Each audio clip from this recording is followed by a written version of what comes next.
Hi all. రీసెంట్‌గా మనం gold prices and silver prices increase అవ్వడం చూసాం. అదే విధంగా రీసెంట్ డేస్‌లో మనం డిజిటల్ గోల్డ్ అని కూడా ఎక్కువ వింటున్నాం.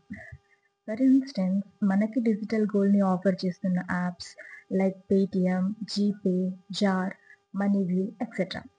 బట్ మీకు తెలుసా ఈ ప్లాట్‌ఫార్మ్స్ పర్టిక్యులర్‌లీ ఈ services not regulated by SEBI.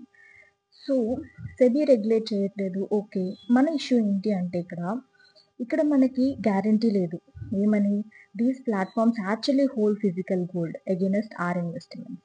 ఇంకో విషయం మనం బాగా గుర్తుపెట్టుకోవాలి. ఇవి ఇక్కడ రెగ్యులేటెడ్ ఎక్స్‌చేంజెస్‌లో కూడా ట్రేడ్ అవ్వడం లేదు. అంటే ప్రైజింగ్ అనేది ఫుల్లీ ట్రాన్స్‌పరెంట్ కూడా కాదు. ఏదైనా ఒక చిన్న మిస్టేక్ ఆర్ ఇన్స్టెన్స్ ఒక ఇష్యూ జరిగింది అంటే ఈ platforms May shut down the services. ఎందుకు అంటే ఎక్కడ రెగ్యులేషన్ లేదు కాబట్టి. అండ్ మనం ఏదైతే ఇన్వెస్ట్ చేసిన ఫండ్స్ ఉన్నాయో అవి మిస్‌మేనేజ్ చేసే ఛాన్స్ చాలా ఎక్కువ ఉంది. So, end of the day the investor May face losses. And ఇంకో విషయం మనం డిజిటల్ గోల్డ్‌ని బై చేస్తున్నప్పుడు మనం జీఎస్టీ 3% కామన్‌గా పే చేయాలి. సో, మనకి చూసుకుంటే as of now safe options వచ్చి ఎవరైతే గోల్డ్‌లో ఇన్వెస్ట్ చేయాలనుకుంటున్నారో we have gold ETFs and gold mutual funds. And ఇంకొక విషయం ఏంటంటే ఈటీఎఫ్స్‌ని మనం రూ. 100 నుంచి స్టార్ట్ చేయొచ్చు. So, yeah! We have a good option. And e-products are regulated by SEBI and regularly traded on stock exchanges.